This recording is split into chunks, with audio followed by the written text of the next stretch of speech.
Yes, in the midst of a pandemic, Indonesia must be willing to let go of its upper middle income status. What actually caused Indonesia's income class dropped?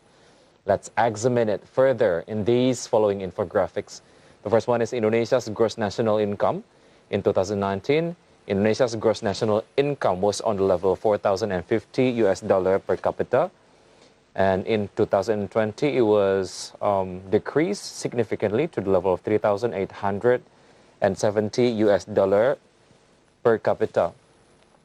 The World Bank downgraded Indonesia to lower middle income status with a gross national income per capita of $3,870. The country had graduated the upper middle income status last year with a GNI per capita of $4,050.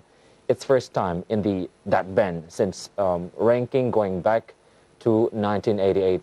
And not only Indonesia, several other countries have also experienced a decline in classification. Indonesia, along with Belize, Iran, and Samoa, have fallen from a high middle income country to a low middle income country.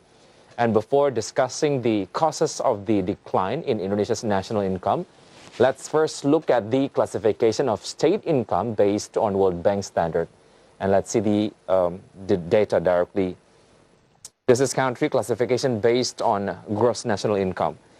High income country will be classified as that high income country if the gross national income more than $12,696 per capita.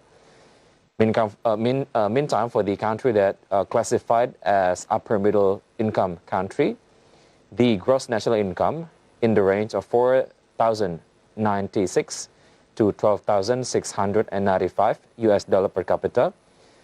Meantime, the lower middle income country with the gross national income in the range of $1,046 to $4,095 per capita.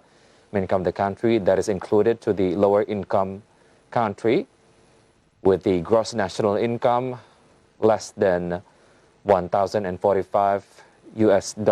We compiled the data from World Bank. The World Bank changes the GNI per capita classification every year to determine the ranking of each country. The classification changes because in each country, factors such as economic growth, inflation, exchange rates, and population growth affect the GNI per capita. For information, Indonesia lags behind Thailand and Malaysia, which are already included in the high middle income group.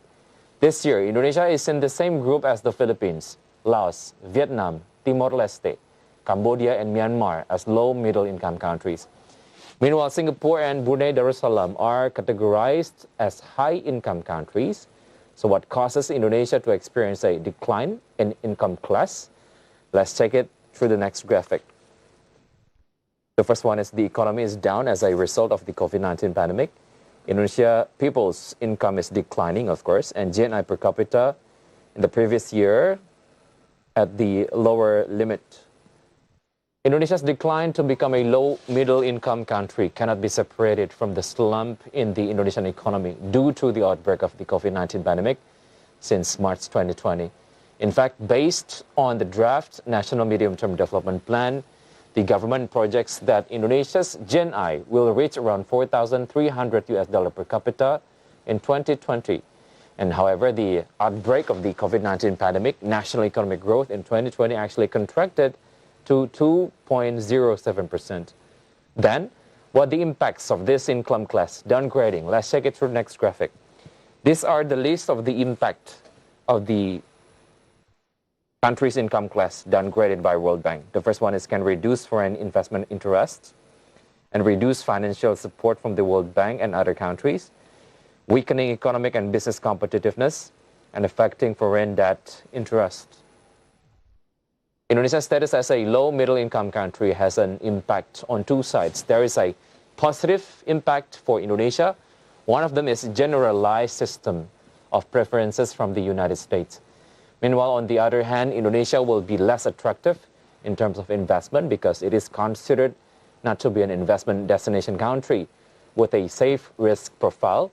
This is also estimated to have an impact on the achievement of Indonesia's target of becoming a developed country in 2045 with a GDP of 24,000 US dollar per capita. And even though Indonesia is downgraded from the GNI side, hopefully this will not be a barrier for Indonesia to continue to strive to become a developed country in the following years. Stay tuned on Market Headlines because we'll be right back after the break.